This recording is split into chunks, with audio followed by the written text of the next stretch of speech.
તો વડોદરામાં પ્રધાનમંત્રી આવાસ યોજનાનો ડ્રો ગઈકાલે રદ થયા બાદ આજે સફળતાપૂર્વક સંપન્ન થયો। વડોદરા મહાનગરપાલિકાએ આવાસ યોજનાના ડ્રોનું સફળતાપૂર્વક આયોજન કર્યું હતું। આ ડ્રોમાં પ્રધાનમંત્રી આવાસ યોજના સહિત અન્ય યોજનાઓના કુલ 2709 મકાનોની ફાળવણી કરવામાં આવી હતી। આવાસ યોજનાના ડ્રો બુધવારે આગામી કારણોસર રદ થયો। ગુજરાત વિધાનસભાના મુખ્ય દંડક બાલકૃષ્ણ શુક્લાની અધ્યક્ષતામાં આ મકાન ફાળવણી ડ્રો કરવામાં આવ્યો હતો। ડ્રો બાદ વીએમસીએ જાહેરાત કરી કે આગામી એક વર્ષમાં હાલમાં જે નવા આવાસોની કામગીરી ચાલી રહી છે તેનું કાર્ય ઝડપી બનાવીને વહેલી તકે નવા આવાસોની પણ ફાળવણી માટે આયોજન કરાશે, જેથી વધુ જરૂરિયાતમંદ પરિવારોને ઘર મળી રહે। લોકોની ગેરસમજ હતી કે પહેલાં કે એસએમએસ વેનસડે માટે ગયેલી અને પછી કેન્સલ કરીને થર્સડે માટે 2 એસએમએસ ગયેલી છે। એના માટે ફ્રોમ પીએમએવાય ટીમે એ લોકો પ્રતિક્રિયા પણ આપી છે। પણ અમે આશા રાખીએ છીએ કે આજથી જ જે પ્રક્રિયા છે આટલા લોકોની ડ્રો થઈ જાય, ફ્રીઝ થઈ જાય। આવનારા દિવસોમાં એક કાર્યક્રમમાં આનું પણ એલોકેશન, હાઉસ એલોકેશન પણ કરી આપીશું।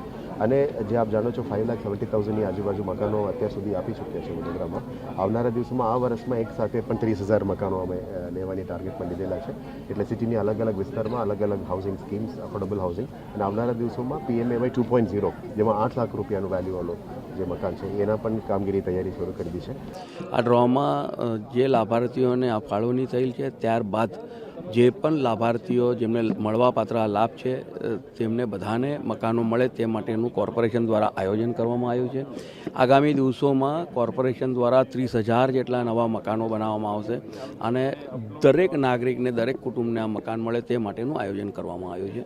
અને આના માટે થઈને રાજ્ય સરકાર દ્વારા પણ 1,500 કરોડ રૂપિયા જેટલાની ફાળવણી પણ કરવામાં આવી છે। અને એમાં કેન્દ્ર સરકાર અને રાજ્ય સરકારની સાથે રહીને વડોદરા મહાનગરપાલિકા દ્વારા આ એક મોટો કાર્યક્રમ હાથ ધરેલ છે। પ્રધાનમંત્રી આવાસ યોજના 1.0 અંતર્ગત વડોદરા મહાનગરપાલિકા દ્વારા આજે 2709 જેટલા આવાસોનો ડ્રો કરવામાં આવ્યો છે। સાથે 7 દુકાનો પણ ડ્રો કરવામાં આવ્યો છે।